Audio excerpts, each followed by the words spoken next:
דן, ילד בן 11, שההורים שלו הביאו אותו למרפאה למפגש במטרה לייעוץ.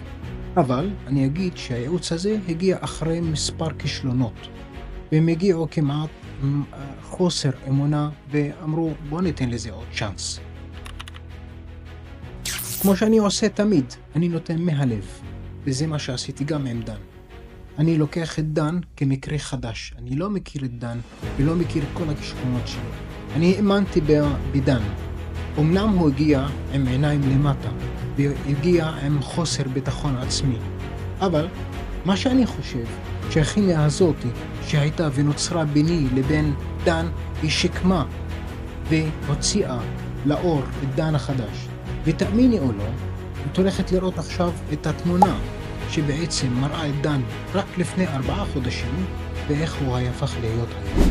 אם את רוצה שגם לבן שלך יהיה סיפור הצלחה, תפני אלינו.